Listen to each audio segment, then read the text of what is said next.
மாமியார் மருமக சேர்ந்து ஒரு யூடியூப் சேனல் ஓபன் பண்ணி ரிவ்யூ பண்றாங்க.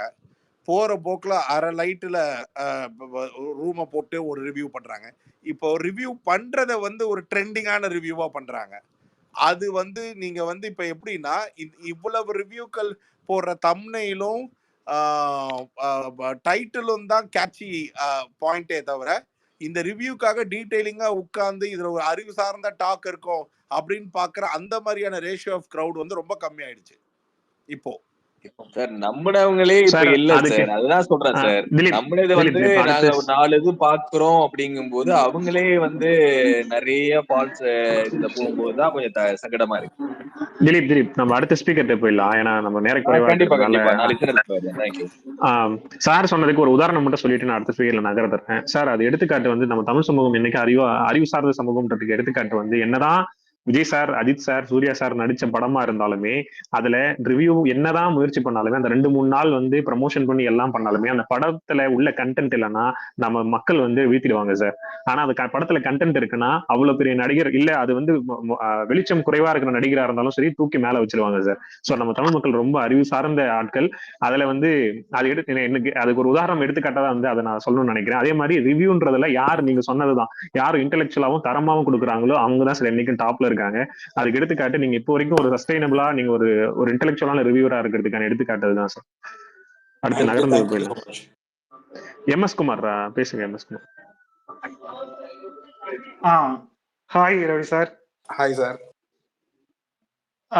இல்ல எனக்கு நான் இப்போ போன வாரத்துல இந்த வீக்கெண்ட் எல்லாம் முடிஞ்சதுக்கு அப்புறம் நான் உண்மையிலேயே நான் எனக்கு 23 ஏஜ் தான் ஆகுது. நான் உண்மையிலேயே இந்த சமூக வலைதளங்கள்ல வர்றதுக்கு என்னோட மெச்சூரிட்டி லெவலுக்கு நான் இன்ஃப்ளூயன்ஸ் ஆகுறேன், வாரம் இன்ஃப்ளூயன்ஸ் ஆகுறேன்.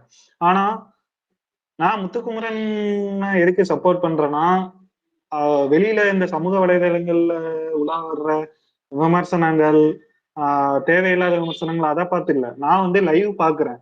என்னால லைவ் பார்க்க முடியுது. ஏன்னா நான் ஒர்க் ஃப்ரம் ஹோம்ல இருக்கிறதுனால நான் லைவ் பார்க்க முடியுது. லைவ் பாக்குறதுனால முத்துக்குமரன் பண்ற எல்லா இதுவுமே தெரியுது. நான் உங்களதான் ரிவ்யூஸ்ல நான் உங்களதான் ஃபாலோ பண்ணிட்டு இருக்கிறேன். இந்த வருஷம் உங்களால பண்ண முடியல, அது ரொம்ப நான் பிக் மிஸ்ஸா இருக்குது. அது ரொம்ப மிஸ் பண்றேன். அந்த உங்க இடத்துல நான் பண்ண இந்த சீசன்ல பண்ண பெரிய தப்பே அதான். உங்க இடத்துல இன்னொரு ரிவ்யூவரை வச்சேன், கொஞ்சம் பிரபலமான ரிவ்யூவர் தான். அது ரொம்ப இப்ப நான் இந்த வாரத்துல நான் ரொம்ப தப்புன்ட்டு, ஏன்னா முத்துக்குமரன் ரொம்ப தாழ்த்தி பேசுறாரு. அது எப்படின்னா சேனல் சைட்ல இருந்து நரேட்டிவ் பண்றத அவர் அப்படியே பண்றாரு. எப்படி அவர் பேசுறாருன்னா, இன்னைக்கு நான் முத்துக்குமரன் நான் பாத்துட்டேன், 1 எபிசோட்ல 2 நிமிஷம் வந்தாரு. பாத்துட்டேன்பா, எல்லாத்துக்கும் நான் சொல்லிக்கிறேன், 2 நிமிஷம் நான் பாத்துட்டேன். இன்னைக்கு 3 நிமிஷம் பார்த்தேன். இன்னைக்கு நான் 4 நிமிஷம் 22 செகண்ட் பார்த்தேன். வந்தாரு முத்துக்குமரன் வந்தாரு. யாராட்டும் பாத்தீங்களா, பார்க்க மறந்துட்டீங்களா அப்படிங்கிற லெவலுக்கு பேசி அவரோட தரத்தை மதிப்பை குறைச்சிக்கிட்டாரு. அது நீங்க நீங்க தான் ரவி சார்னா ரவி சார் தான் அப்படிங்கிற லெவலு. நான் என்னோட தப்ப நான் உணர்ந்துக்கிறேன். உங்க இடத்துல வேற இந்த சீசன்ல நீங்க இல்லாததுனால அது அந்த இடத்த காலியாவே வச்சிருந்திருக்கணும். வேற ஆளை வச்சது என்னோட தப்பா இருந்தது. இன்னொன்னு என்னன்னா, நானே அதான் போன வாரத்துல நான் நம்பிட்டேன். என்ன முத்துக்குமரனை எந்த லெவலுக்கு நான் கொண்டு வச்சுட்டேன்னா, சீசனா லாஸ்ட் சீசன் விசித்ரா அவங்க ஒரு ஷாக்கிங் எவிக்டா இருந்தது. அந்த இடத்துல நான் முத்துக்குமரனை கொண்டு வந்துட்டேன். இவங்க சேனல் நெரேட்டிவ் பண்றது ஒரு மாதிரி மட்டம் தட்டி முத்துக்குமரனை டாப் 5 கொண்டு போக, நீங்க சொல்ற மாதிரியே பாருங்களேன், தீபக்கை நீங்க 2வது கொண்டு வந்துருவாங்க அப்படின்னு சொல்றீங்க. அருண் விஷால் இவங்க அருண் விஷால் இவங்க 2 பேருமே டாப் 5 கொண்டு வந்துருவாங்க. ஜாக்லின் சௌந்தர்யா இதுலயே 5 ஸ்லாட் கம்ப்ளீட் ஆயிடுச்சு. முத்துக்குமரன் இதுக்குள்ள நான் நினைச்ச இருந்த இன்ஃபுளுயன்ஸ் ஆன இதுபடி முத்துக்குமரன் இதுக்குள்ள கொண்டு வர முடியாத அளவுக்கு இவங்க பண்ணிக்கிட்டு இருக்காங்கன்ட்டு எனக்கு தோணுச்சு. முத்துக்குமரனும் கொஞ்சம் 2 வாரங்களா டவுன் ஆயிட்டாரு. அவரு ரொம்ப டவுனு. விஜேஎஸ் ரொம்ப பேசாதீங்க, வளவலான்னு பேசாதீங்க, அப்படி இப்படிலாம் பேசி உட்கார வச்சுட்டாரு. அருணும் ஒரு வாரத்துல சொல்லியிருப்பாரு, முத்துக்குமரன் எல்லாம் மண்டையிலே தட்டி உட்கார வச்சாச்சு, இதுக்கப்புறம் அவன்லாம் பேசவே முடியாது அப்படிங்கிற மாதிரி நரேட்டிவ்ல கொண்டு வந்தாரு. ஆனா நான் நேத்து லைவ் பார்த்ததுக்கு அப்புறமும் இன்னைக்கு லைவ் பார்த்ததுக்கு அப்புறமும் முத்துக்குமரனோட தாட் ப்ராசஸ நான் உணர்ந்துகிட்டேன். ஓகே, பையன் தெளிவாதான் இருக்கிறான். இது பண்ணிக்கிட்டு தான் இருக்கிறான் அப்படிங்கிற மாதிரி எனக்கு நல்லா தெளிவா இருந்தது. இன்னொன்னு, இந்த ஒரு விமர்சனம் மட்டும், அது நீங்க உள்ள இருந்ததுனால உங்ககிட்ட கேட்கிறேன். முத்துக்குமரன் வந்து மத்தவங்களை வந்து மட்டம் தட்டி பேசுறாரு அப்படின்ட்டு சில பேர் சொல்றாங்க. அது அந்த கருத்துக்கு நீங்க என்ன சொல்ல வரீங்க sir? First of all okay, நீங்க சொன்ன மாதிரி டிஜிட்டலி நீங்க இன்ஃப்ளூயன்ஸ் ஆகுறீங்க, ஒரு கேமை பார்க்குறீங்க, அந்த கேம் வந்து உங்களை வந்து ஒரு போக்குக்கு மேலே அது கனெக்ட் பண்ணி நிறைய பேரோட ஒர்க்னால இன்ஃப்ளூயன்ஸ் பண்ணுதுன்றது ஐ மீன், அதாவது இந்த ஷோ மீண்டும் பார்க்க வைக்கிது. அதுக்கப்புறம் நீங்கள் ஒரு சில ரிவ்யூ பார்க்குறீங்க, அந்த ரிவ்யூவில் வந்து அவங்க திடீர்னு நீங்கள் நினைக்கிறதுக்கு மேலே எதிர்மறைவாக பேசுகிற விதமும் எல்லாமே வந்து ஒரு தாட் ப்ராசஸ்ல இருந்து டிரைவ் ஆகிறது தான்.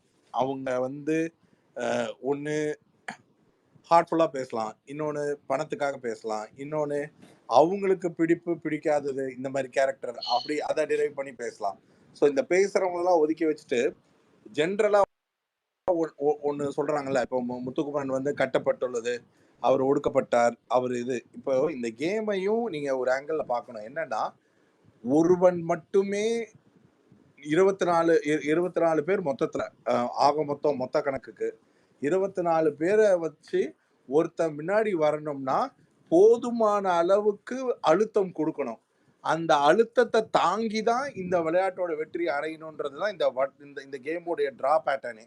அதுல ஒருத்தர் ரொம்ப சக்சஸ்ஃபுல்லா ரொம்ப லிமிட்டட் டைம்லயே வந்து ரீச் ஆயிட்டதுனால என்ன ஆயிடுச்சு, இவங்களுக்கு போதுமான அளவுக்கு மற்ற பீப்புள வந்து புஷ் பண்ணி ஒரு மாதிரி பயங்கரமா ப்ரெஸ் பண்ணி புஷ் பண்ணி அவங்கள முன்னாடி கொண்டு வந்து ப்ரொஜெக்ட் பண்ணி அவங்க கிட்டக்க ஒரு ஸ்ட்ரக்சர் ஆஃப் கேம் இருக்குன்னு மக்களை கன்வின்ஸ் பண்றதுக்காக வேலை பார்க்குற தன்மை வந்து சேனலுக்கே இந்த தடவை வந்து நிறைய புஷ் ஆயிடுச்சு. அதனால வேற வழி இல்லாமல் செய்யும் பொழுது நீங்க இன்னொரு பக்கம் திருப்பி ஒருத்தன் பிரைட்டாவே இருந்தானா அந்த கேமை கொண்டு போய் ரீச் பண்ண முடியாது. பட் அதனால் இதை வந்து ஒரு ஒரு ஒரு ஸ்கேப் அட்வான்டேஜா எடுத்துக்கிட்டு மற்றவங்க வந்து இவரோட கேம் போயிடுச்சு, இவர் வந்து பாருங்களேன் இவங்க ப்ரொஜெக்ட் ஆகிற விதம் வந்து ரொம்ப ஸ்ட்ராங்கா போறதை பார்த்தா, இப்போ நான் சொன்னேன்ல தீபக்கு, நான் ஏன் தீபக்கு சொன்னேன்னா, நான் சீசனா பார்க்குறேன், வருஷமா ஏன் இந்த விஷயம் இந்த செயல்பாடுகள் நடக்குதுன்றத அசஸ் பண்றேன். அசஸ் பண்றதுல எதுக்காக இப்ப நீங்க இப்படி ஒருத்தங்களை வந்து அழகா ஃபீட் பண்ணி கூட்டிட்டு போனீங்கன்னா, நீங்க அவர் வந்து எப்படி சொல்றது, நாமினேஷனுக்கே வர்றதோடைய லிமிடேஷனை நீங்க கம்மி பண்ற லெவலுக்கு கொண்டு போயிட்டீங்கன்னா நீங்க அவரை எப்படியும் பெஸ்ட் 5 கொண்டு போயிடுவீங்க. நீங்க அந்த பெஸ்ட் 5 கொண்டு போகும்பொழுது அங்க ப்ராபபிலிட்டி ஆஃப் பீப்புளை வந்து நீங்க கொண்டு வரும்பொழுது ஒரு கேம் விளையாடுவீங்க. அது வந்து எப்படின்னா, கண்டிப்பா சேனல் ப்ராடக்ட்ல இருக்கிற சீனியாரிட்டி இருக்கக்கூடிய தீபக்கை பப்ளிக் ரிலேட்டபிளா இருக்கிறது ரிமூவ் பண்றது கஷ்டம். ஆரம்பத்துல இருந்தே மக்களோட ஒப்பீனியன்ல பீக்ல இருக்கிற முத்துவை கொண்டு வரதும் கஷ்டம். இது ரெண்டுமே பிராக்டிக்கலா கஷ்டம். நடுவுல நிறைய பேர் ஜொலிப்பாங்க, ஆனா அந்த கம்பேரிட்டபிள் ப்ராபபிலிட்டி 100% உள்ள வந்துடும். அப்ப அதுக்கு அந்த 5 வரைக்கும் விளையாட வைக்கிறதுக்காக இவங்க எல்லாருக்கும் அந்த ஸ்பேஸ் கொடுக்குறாங்க, எல்லாருக்கும் அந்த பாப்புலர் இமேஜ், அந்த கேம் பேட்டர்ன். இதுல யாராச்சும் ஒரு மேஜிக்கை கிரியேட் பண்ணி முத்துவை ஓவர்டேக் பண்ணி ஒரு இன்டெலெக்சுவல் கேம் ஆடுவாங்க அப்படின்னு பார்க்கும் பொழுது அப்படி விதைச்ச ஒரு ஆள் தான் மஞ்சரி. முத்து அளவுக்குன்னு சொல்ல முடியாது, ஆனா முத்து கூட சென்சிபிள் கான்வர்சேஷனை ஃபைட் பண்ணக்கூடிய காம்படிட்டிவ் ஸ்ட்ரென்த் அப்படின்றத வந்து மஞ்சரிக்கு வந்து பொட்டன்ஷியலி கேப்பபிள். ஆனா அந்த இல்ல சார், சொல்லுங்க. இல்ல, இந்த பொட்டன்ஷியல் எல்லாமே இருக்குது. நான் 1 hour எபிசோட்ல இப்போ நான் வந்து நான் லைவ் பாக்குற ஸ்பெஷலிஸ்ட் எனக்கு இருக்குது. ஆனா எங்க அத்தை சித்தி அவங்க அந்த வீட்டு தாய்மார்கள் எல்லாம் இப்போ 1 hour எபிசோடு பாக்குறாங்கன்னா அவங்க எப்படி இன்ஃபுளுயன்ஸ் ஆகுறாங்கன்னா, என்கிட்ட ஒரு கேள்வி கேட்கறாங்க. நான் முத்துவை பத்தி நான் சொல்றேன், இதெல்லாம் இருக்குது, எக்ஸ்ல இருக்கிற வீடியோஸ் எல்லாம் எடுத்து காட்டுறேன். எப்பா அவங்க அவ்வளவு பெரிய சேனல் வச்சிருக்காங்க, அவங்களுக்கு தெரியாதா இவரு முத்துக்குமரன் பண்ணியிருந்தா, அந்த பையன் பண்ணியிருந்தா இவங்க எதுக்கு காட்டாம இருக்க போறாங்க? அந்த அளவுக்கு இவன் பண்ணிருக்க மாட்டான், ஆனா அதான் காட்டாம இருந்திருக்காங்க. இது கூட உனக்கு புரியாதா? நீ சின்ன பையன், சும்மா இரு. அவங்க அவ்வளவு பெரிய சேனலுக்கு காட்ட தெரியாதுன்னா அதுல ஒண்ணுமே இருந்திருக்காது, விஷயம் இல்லாம அவங்க காட்டாம இருப்பாங்க. இந்த பையன் அருண் பையன் நல்லா பண்றான் அதனால காட்டிக்கிட்டு இருக்காங்க அப்படிங்கிற ஒரு சாமானிய மக்கள்ல இருந்து நான் கேட்கிறேன். அவங்க அப்படி கேட்கறாங்க, அந்த ஒரு தாட் ப்ராசஸ உருவாக்கிட்டாங்க. இப்போ யூடியூபர்ஸுமே என்ன சொல்றாங்க, 2 நிமிஷம் பாத்துட்டேன், 3 நிமிஷம் தான் வந்திருக்காரு பாத்துட்டேன், இந்த தலாவணியை தூக்கிட்டு வந்தாருல அதை பாத்துட்டேன் அப்படின்னு சொல்ல முடியல. அந்த சேனலோட நெரேட்டிவ் வந்து கொஞ்சம் கொஞ்சமா சக்சஸ் ஆயிட்டு வருதோன்னு நான் அப்போ கேட்கிறேன். உங்களுக்கு இந்த எக்ஸாம்பிள் சொன்னாதான் கிளியராகவே கன்வே ஆகும். பாஸ் 365 நாள் ஓடுற சீரியல்ல இருக்கிற ஹீரோ ஒரு தமிழ் சினிமால போய் ஹீரோன்னு இன்ட்ரடியூஸ் ஆனா தமிழ்நாட்டுல முதல் நாள் கலெக்ஷன் 10 லட்சம் தாண்டாது. 365 நாள் அந்த படத்தை பாக்குறது தாய்மார்கள் தான்.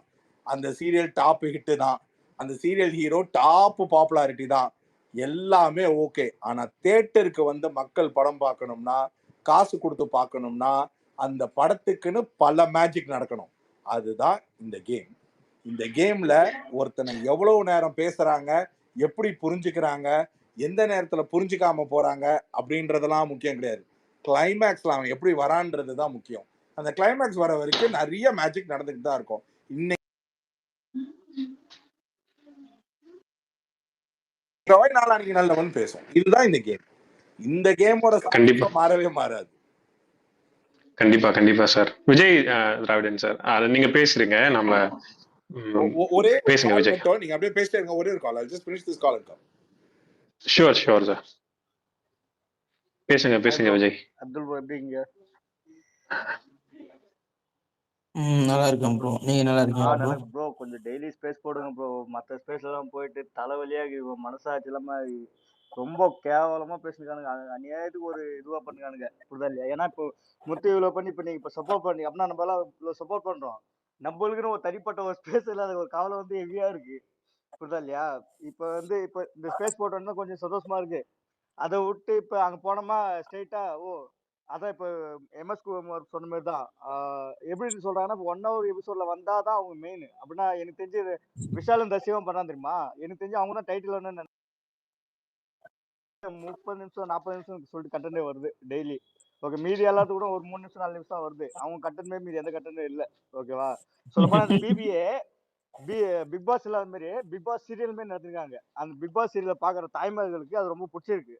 ஓகேவா? கணக்குப்படி. ஆனா இவங்க கூட என்ன சொல்றாங்கன்னா, இப்ப 24 ஹவர்ஸ்ல கணக்கே இல்லை சொல்லிட்டு அந்த 24 ஹவர்ஸ் பத்தி தான் பேசுங்க. 24 ஹவர்ஸ்ல கூட முத்து எப்படா வாயை திறப்பான், நாங்க எப்படா வாயை திறப்போன்ற மாதிரி தான் பண்ணுறாங்க. இப்ப உள்ளேயும் சவுண்டும் ஜாக்லின் ஃபேன்ஸ் வந்து எப்படி பண்றாங்கன்னா, முத்துன்னு அவங்க எப்படி அடிச்சாங்களோ அதே மாதிரி தான் வெளியே முத்து சொல்லிட்டு இவங்க ஃபேன்ஸ் அடிச்சுக்கிறாங்க.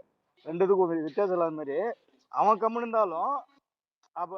இருந்தாலும் கண்டென்ட் இல்லை. அவன் கம்முன்னு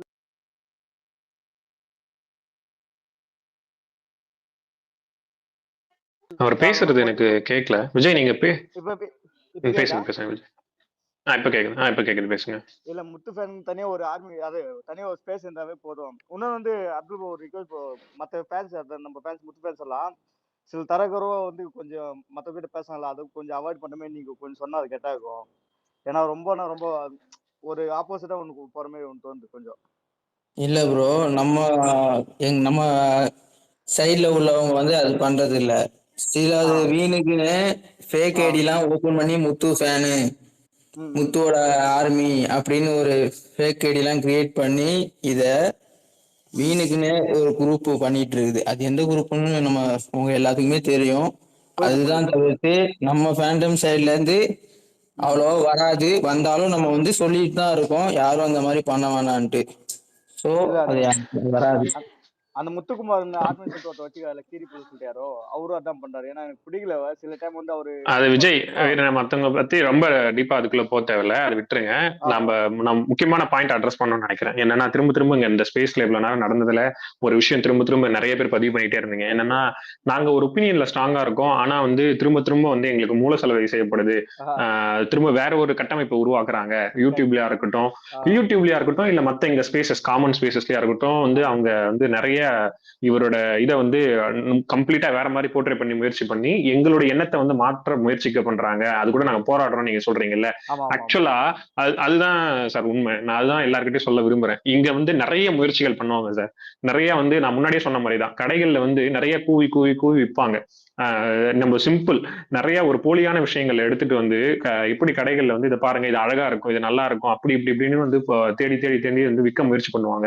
ஆனா மக்களுக்கு வந்து சரியா தெரியும் என்னதான் அவ்வளவு அவங்க அது நம்மளை போட்டு குழப்புவாங்க. நம்ம வாங்க போற பொருள் ஒரு உண்மையான ஒரு பொருள் வாங்க போறோம்னா கவரிங்க வந்து தங்கன்ற மாதிரி போட்டு நம்மள வந்து விற்க முயற்சி பண்ணுவாங்க. ஆனா மக்களுக்கு நல்லா தெரியும் எது தங்கம் சொல்லிட்டு அந்த தங்கத்தை தான் சரியா சூஸ் பண்ணி வாங்குவாங்க மக்கள்.